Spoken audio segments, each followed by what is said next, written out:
Corn, छल्ली, भुट्टा जो भी खाओ, लेकिन वो पुराना टेस्ट नहीं मिलता जो हम कभी बचपन में खाया करते थे। अस्सलामुअलैकुम, welcome back my YouTube family. कैसे हैं सब लोग? अल्हम्दुलिल्लाह, अल्लाह का शुक्र है मैं ठीक हूँ। उम्मीद करती हूँ अभी सब ठीक ठाक होंगे। अल्लाह ताला सबको हंसता मुस्कुराता रखे, आमीन सुम्मा आमीन।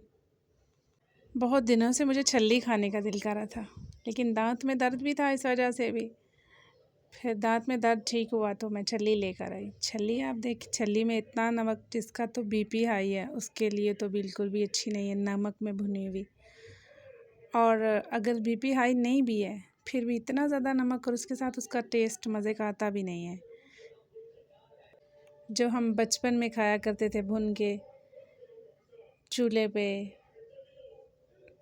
तनूर अगर गर्म हो रहा है ना तो उसके अंदर रख के जो भुन के खाते थे, इतनी ब्लैक ब्लैक वो ऊपर से जल जाती थी, फिर भी वो अंदर से इतनी जूसी और मीठी हुआ करती थी, बहुत मज़े की। मुझे अभी तक वो टेस्ट मेरे मुंह में है कि हम नानो अम्मी के घर जाया करते थे जब छल्ली का सीज़न होता था। मुझे याद नहीं आ रहा कि अभी छल्लियों का सीज़न ही है, हम जाया करते थे। बहुत मज़े की, इतनी बड़ी बड़ी और बड़े साइज़ की मोटी सी छल्लियाँ, और इतनी सॉफ्ट और इतनी मज़े की जूसी। अब तो छोटी भी ले लो, जिस तरह की भी ले लो, उसमें वो टेस्ट नहीं मिलता। तो खैर, लकड़ियाँ तो मेरे पास हैं, लेकिन मैं भी बड़ी आलसी हूँ। कुछ तबीयत भी ठीक नहीं थी, लेकिन आलसी भी बड़ी हूँ। मैंने कहा ये इन 3 छल्लियों के लिए अब मैं आग जलाऊँ फिर इनको भूनूँ, तो इनको सिलेंडर पे ही भून लेती हूँ।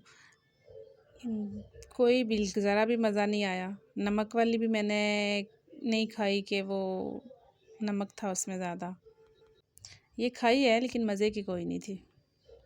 खैर, अब तो किसी चीज़ में भी वो टेस्ट नहीं रहा। अगर हम दूध भी लेकर आते हैं ना, कोई भी जितना भी वो बोलता है ना कि हमारा दूध बिल्कुल खालिस है, लेकिन उसमें अभी वो टेस्ट नहीं है। जिसने तो बचपन से दूध पिया है ना, असली गांव में रहते रहे हैं, असली गाय का, भैंस का कोई भी दूध उसने टेस्ट किया हुआ है, तो उसको तो पता चल जाता है कि ये बिल्कुल भी असली दूध नहीं है, इसमें कुछ ना कुछ मिलावट है। अगर कुछ पाउडर वगैरह नहीं डाला तो पानी तो लाजमी डाला हुआ है। तो ये इस छल्ली का जायका बिल्कुल ऐसे था जैसे वो खुश्क छल्ली लेकर ना तो हम उसको भूनते हैं और वो खाते हैं, उस तरह से था बिल्कुल। मैंने अपने हस्बैंड से बोला, मैंने कहा हाय हाय, मैं तो बूढ़ी हो गई हूँ, एक तरफ से खा रही हूँ, उधर से भी नहीं खानी हो रही। फिर मैंने कहा दूसरी तरफ उसको चबा के चेक करती हूँ, दूसरी तरफ से भी नहीं खाने हो रहा।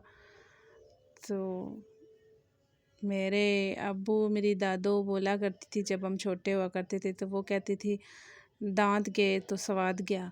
तो मैं कहती थी ये कैसे कैसे कहते हैं, लेकिन जब मैं कल छल्ली खा रही थी तो मुझे पता चला कि सच में दांत नहीं है, तो फिर वाकई में उसका जायका नहीं है। अगर चबा के उसको नहीं खाएंगे तो कैसे जायका आएगा। और अब तो उनकी तो 70-75 साल में ये हालत हुई हमारे बुज़ुर्गों की, लेकिन हमारी तो अभी से ही 30+ में ही ये हालत है उन वाली, उनकी तरह ही हो गए हैं हम। मैं जिनसे इतना दूध लेती हूँ ना, किसी दिन दूध तो असल वाला दूध आता है और किसी दिन बिल्कुल उसमें मिलावट होती है, पानी या पाउडर या ऐसे जैसे लगता है एवरीडे या इस तरह का कुछ उसमें डाला हुआ है पाउडर। तो चाय पीने में भी बिल्कुल उसका सिर्फ टेस्ट नहीं आता, उसकी खुशबू जैसे वो है ना, उसकी पाउडर की एवरीडे की स्मेल इस तरह चाय से भी आती है। लेकिन मजबूरी, अब क्या कर सकते हैं।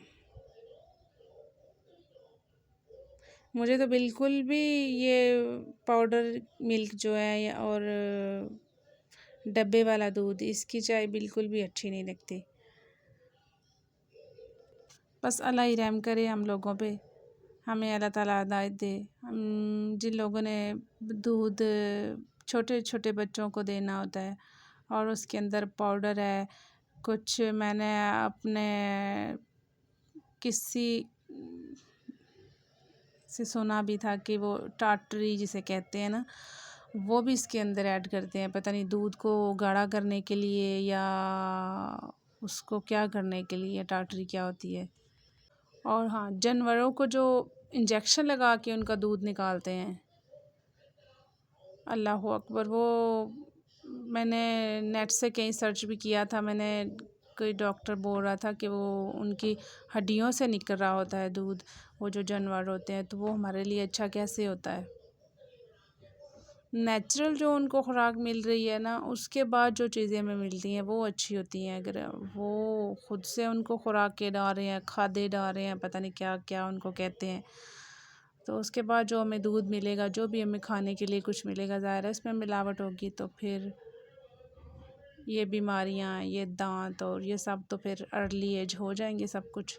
तो जी, सबसे पहले तो जी, अगर मेरे चैनल पर नए आए हैं तो मेरे चैनल को सब्सक्राइब कर दें और मेरी वीडियो को लाइक और ज़्यादा से ज़्यादा कमेंट ज़रूर किया करें। मैं डेली अपनी वीडियो को फिर चेक करती हूँ और उस पर अगर कमेंट आते हैं फिर उनका जवाब भी देती हूँ, तो मुझे अच्छा लगता है, खुशी मिलती है। या ज़ाहिर है ये हमारे लिए, हम जो इतनी मेहनत करते हैं, ये हमारे लिए आपकी तरफ से प्यार होता है, इनाम होता है।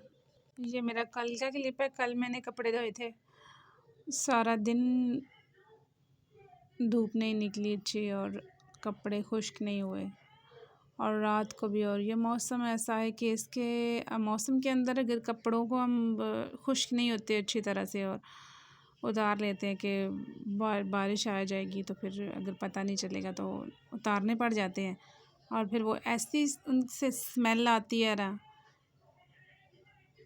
इतनी बुरी स्मेल आती है इसके अंदर। तो जिस दिन मशीन लगी होती है, कपड़े धोए होते हैं ना, घर में कोई जगह नहीं बची होती जिस जगह पे कपड़े नहीं डले होते। ये मेरे घर का ओपन एरिया है। ये जब मेरे दरख्त नहीं लगे हुए थे ना, तो उस वक्त मैं कपड़े भी मेरे बहुत जल्दी खुश्क होते थे, डालने के लिए जगह भी थी, तारें मेरे वो बांधी हुई थी। और अभी जब दरख्त लग गए हैं उनका फ़ायदा भी है, लेकिन जब कपड़े खुश्क करने होते हैं और इनके जब पत्ते गिरते हैं ना, जब उठाने पड़ते हैं ना, दिन में 3-4 दफ़ा झाड़ू लगाना पड़ता है। टेक केयर, बाय बाय, अल्लाह हाफ़िज़।